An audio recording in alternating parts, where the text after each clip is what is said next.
Data collection on achievement of output and result indicators. This video was shot during the interactive event, Indicators and Data Collection, in Florence on the 2nd and 3rd of March 2017. In this video, you will hear how the indicator system of the Central Europe Programme is set up, and how their data collection process is organized. Good morning, I'm Monika. I'm coming from Central Europe Programme, and I'm very happy that Interact invited me just to give an overview on how we are collecting data. First of all, I would like just to briefly give you an overview of which type of indicators we have and at which level we collect them. So actually we do data collection at two levels. Once on the one hand side at program level, and this we do for the program specific result indicators. I will go more in detail about this afterwards, and the common indicators. Actually we only have a very, very limited number of common indicators. Actually our monitoring committee was of the opinion that they don't really fit. This is why it was our first somehow idea not to take any common indicators at all, but then we were somehow forced just to take at least a very few ones. And this is why we then actually decided just to select 3 or 4, I'm not fully sure, but very basic ones like the number of institutions participating in research projects or number of enterprises participating in projects. So this is something we can just derive from our monitoring system, and there is no need for additional data collection. Where we will spend a lot of efforts is at project level on the output indicators. I will also show you in a minute how we do it and which tools we have foreseen. And we have also defined some additional indicators. We call them additional thematic result indicators and communication result indicators. And these type of indicators, they are not in our cooperation program, so they are not official ones, but they are just meant to give us some additional both qualitative and quantitative information on the main achievements.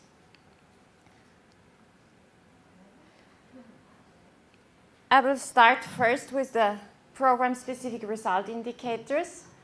And for us, as I was also mentioning before, we really consider it as one of the main challenges really to capture the change we expect in the full program area.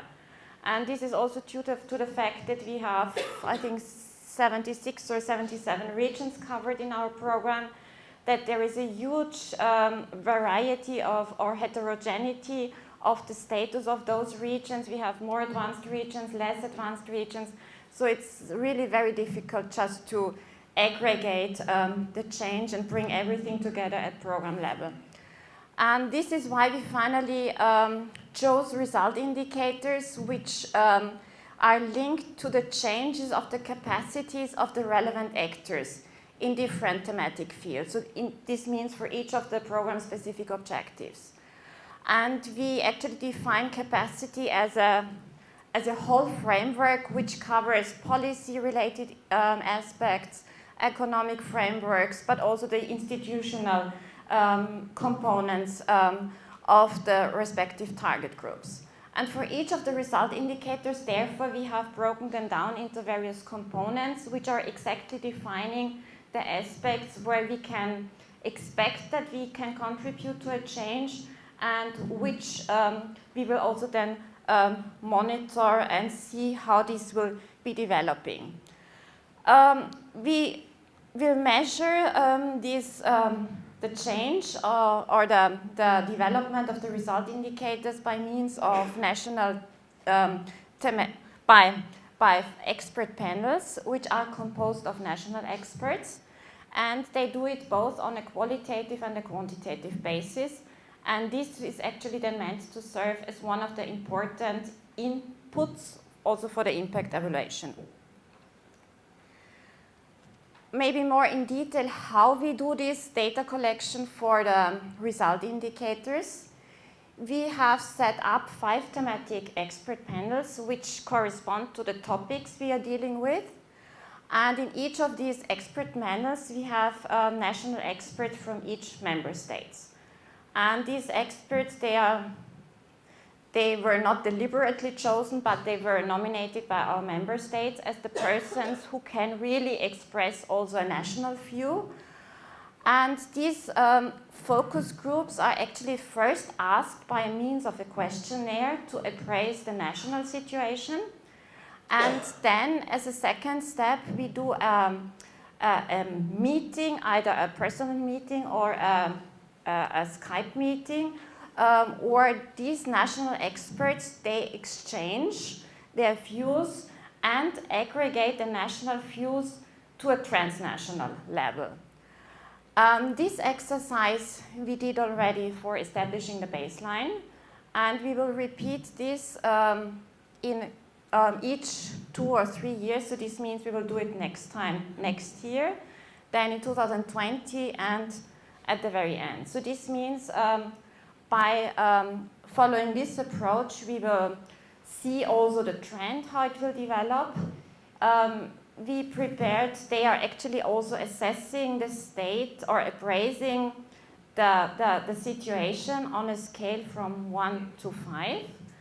But not only the scores, but they give a more qualitative picture of what has been changing, and they also appraise what are the external factors. Since this is the most, I would say, critical aspect to really see what can be attributed to our interventions and what is due to external factors.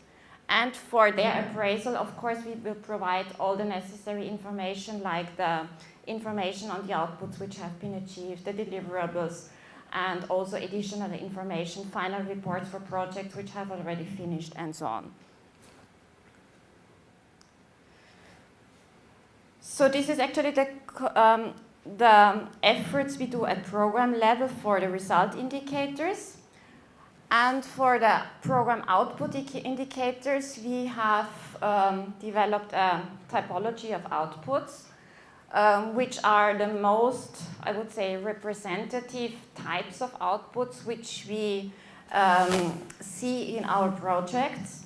So this is firstly strategies and action plans, tools, pilot actions and trainings, and especially for our specific objective 1.1 dealing with the linkage of innovation system actors, we have also included a type of output innovation networks.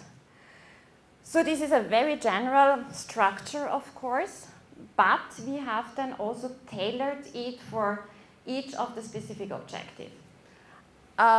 This means this is also a rather, I would say, simple and straightforward system for the beneficiaries, because for them, they have just 4 or 5 output indicators on which they have to report. So it's a very lean and very, I would say, easy and transparent system for this, because in the past, in the old program, we had a long list of indicators and they were somehow, I would say, a bit challenged and maybe also confused which indicators to choose, what to report on.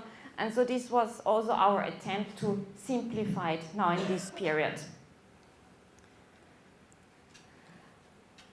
Actually, this system has the advantage that we are able to aggregate outputs both at the level of the specific objectives, at priority level, and also at program level. So this is also something, I think, which is relevant for communication purposes, that we can say at the end, I don't know, we have developed, 200 strategies, or we managed to implement 500 pilot actions in practice. And then, of course, we can have a closer look in which topics they have been implemented and so on. These types of outputs, they actually follow our objectives of both linking to policy learning and also to more practical and implementation-oriented approaches. If you take pilot actions and training, for instance, as I was saying, we hope that it will bring a lot of simplification also for the beneficiaries then during reporting. It is based also on our experiences of the previous program, and where we really had spent also a lot of effort is to give clear definitions of the indicators. Because this we also experienced as one of the shortcomings of the last period, where we might have been not so fully clear of what is to be understood as a strategy or what is to be understood as a training. So it was a bit, whatever, I think, not fully consistent. And now, by having these more clear definitions in all our program documents, we hope this will give also more guidance then to the beneficiaries. Yeah, I will come to the type of how we verify achievements and the reporting. So there are actually, in both steps, it's very important to have a closer look at what the project holders are telling us. So this first is during the quality assessment, when we check very thoroughly already whether the output indicator targets which are included in the application forms, whether they are really realistic, and also whether they are consistent with the activities they are proposing. So for instance, I don't know, if they foresee, if they have 20 whatever trainings as output indicators targets included, and then we don't see any trainings at all, of course, this is something we will then question.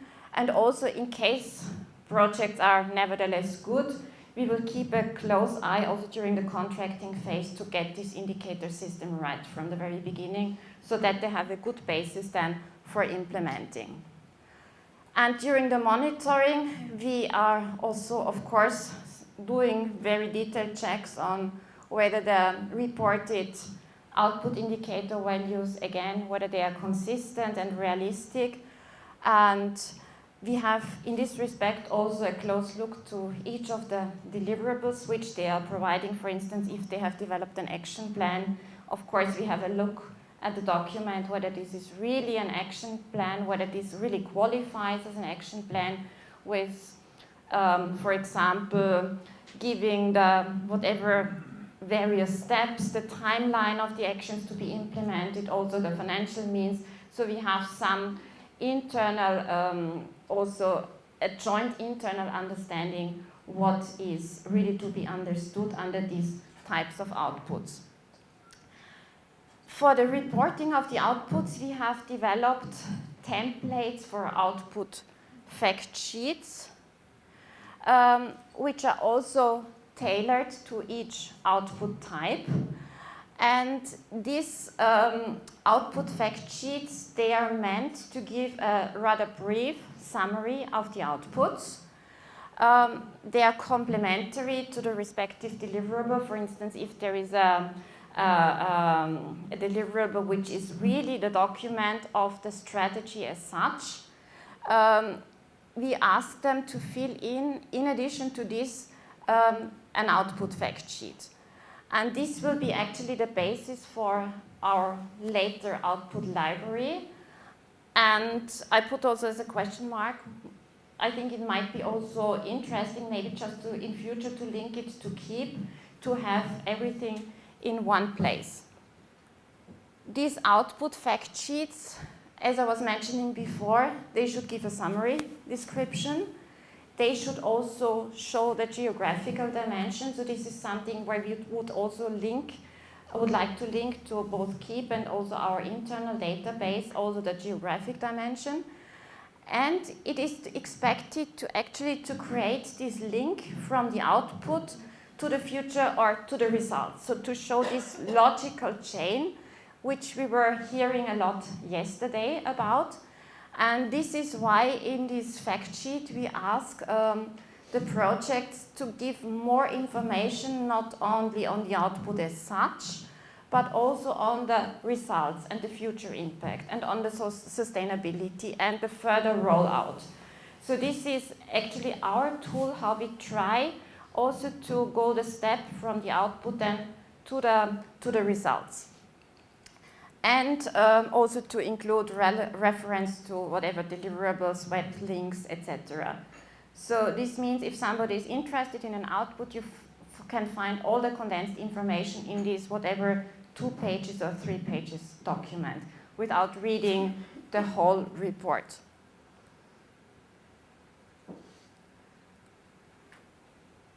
As I was mentioning before, we have also defined a few additional thematic result indicators and communication indicators. I think communication is maybe a different issue, but for the thematic ones, we tried actually to capture the achievements which are linked to the practical implementation of the outputs.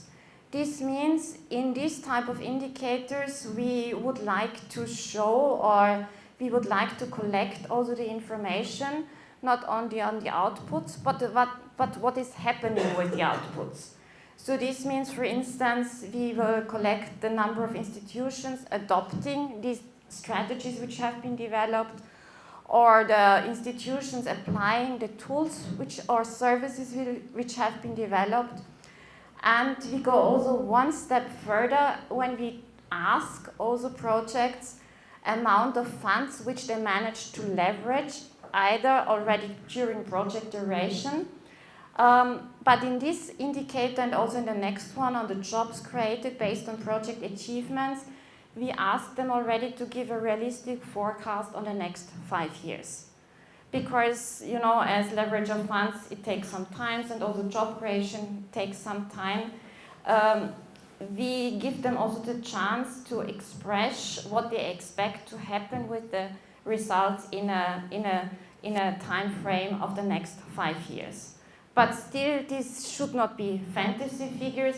They have to provide also a clear justification why they expect this amount of funds or jobs to be created. And last but not least, the trained persons which are subject to the trainings which have been reported under the output indicators. Communication indicators, I switch now. How do we collect these additional indicators? We also have a look whether, because they have to provide also targets in the application form for these indicators, we also have a close look whether these targets are realistic and transparent. So they have to explain why they think that they will reach these figures. As I was saying, we are monitoring then also in the reports the progress and look whether they are consistent with activities and deliverables. One issue is also to avoid multiple counting, especially when you look at these numbers of institutions or whatever implementing the strategies or applying tools. And in this, we have to be very careful that partners are not reporting the same institutions, or that also between periods they do not report the same institutions in the first period and also then in the 5th one again. So this is also something where we need to put a close eye on.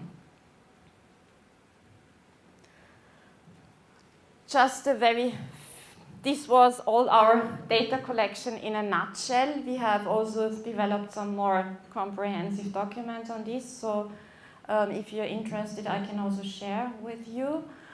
And as conclusions, I think, or we somehow think that we have set up a very comprehensive and hopefully clear and straightforward indicator system.